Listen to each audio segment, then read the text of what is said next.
কার্য জিনিসটা কি? আমরা আমাদের দৈনন্দিন জীবনে বিভিন্ন ধরনের কাজ করে থাকি। যেমন আমি যখন বলছি সেটা কার্য, হাঁটছি সেটা কার্য, কিছু একটা করছি সেটা কার্য। সায়েন্সেও সেই রকম একটা কার্য আছে।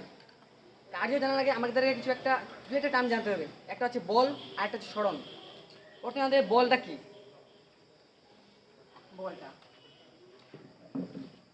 যার প্রয়োগের ফলে, আচ্ছা আগে বলে দিই, প্রয়োগ আর ক্রিয়াশীল দুটো আমাদের পার্থক্য। দুটো জিনিস আছে, একটা প্রয়োগ একটা ক্রিয়াশীল। প্রয়োগ, আমি এটা উপর দিকে ছুটছি, নিচে পড়ে গেল, যেটা আমি ছুড়লাম সেটাই প্রয়োগ করলাম আমি, আমার দ্বারা হলো কৃত্রিমভাবে, কিন্তু আমি তো এটা নিচের দিকে ফেলি নাই, নিচে দিকে পড়ে গেল, তাহলে এটা কেন পড়লো? অভিকর্ষ বল। তাহলে কি অভিকর্ষ বলের উপর ক্রিয়াশীল। আমি হাঁটছি, তাহলে আমার উপর ঘর্ষণ বল ক্রিয়াশীল, যেটা আমি ফেললাম সেটা কি? প্রয়োগ। আর যেটা পড়ে যাচ্ছে সেটা ক্রিয়াশীল।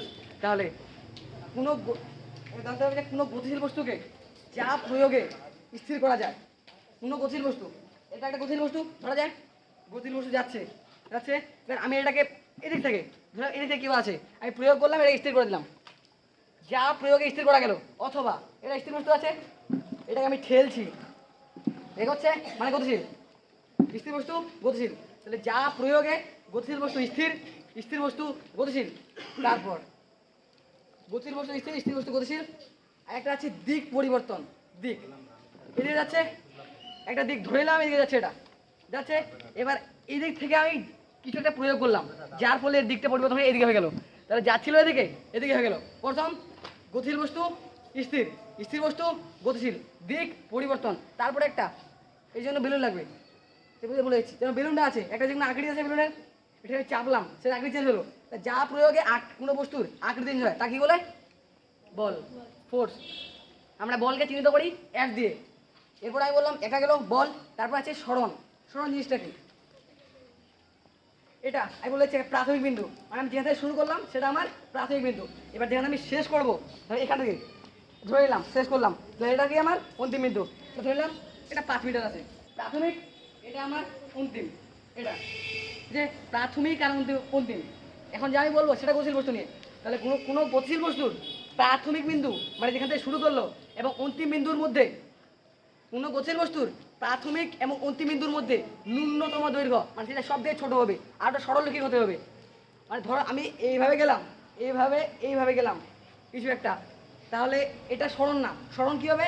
সরণ সোজা হবে, সোজা, সরণ সোজা হবে। আর ন্যূনতম সব থেকে ছোটো যেটা হবে, মানে ধর এখান থেকে যেটা গেলাম, এ থেকে যেটা যেটা আমার আস্তে লাগলো, আর এটাতে যাই, তাহলে এর থেকে নিশ্চয়ই এটা কম হবে, মানে এটা বেশি হবে, এটা কম হবে, এটা সব থেকে ছোটো। তাহলে কোনো গতিশীল বস্তুর প্রাথমিক বিন্দু, মানে যেখানে শুরু করলাম, এবং অন্তিম বিন্দুর মধ্যবর্তী ন্যূনতম সরল রৈখিক, মানে সোজাসুজিটা হবে, সরণ সোজাসুজি হবে, সরল রৈখিক দৈর্ঘ্যকে কি বলে? সরণ বলে। একটা বল, একটা সরণ। এরপরে আমরা আসবো কার্য। কার্য কি? বল গুণিত সরণ। আসলে এটা আমি এটাকে বল প্রয়োগ করছি, বল প্রয়োগ করলাম, এটা সরে গেল, তাহলে কি হলো? বলের প্রভাবে, বলের প্রভাবে আমি যেখানে কার্য, মানে যে জায়গাটা বল করলাম, এখানে এটাকে আমি প্রয়োগ বিন্দু বলবো। প্রয়োগ বিন্দু, আমি যেখানে বল ক্রিয়া করছি, ক্রিয়া বা প্রয়োগ করছি, যেখানে আমি প্রযুক্ত করছি, এই জায়গাটায় বলবো কি বলবো? প্রয়োগ বিন্দু। তাহলে আমি যেখানে বল প্রয়োগ করলাম, এটার যদি সরণ ঘটে, তাহলে কি বলবো? যে বলের মাধ্যমে কার্য হয়েছে। তাহলে কি আমরা কার্যকে চিহ্নিত করি ডাব্লু দিয়ে, ডাব্লু। আর কার্য ইকুয়াল বল গুণিত সরণ, বল গুণিত সরণ।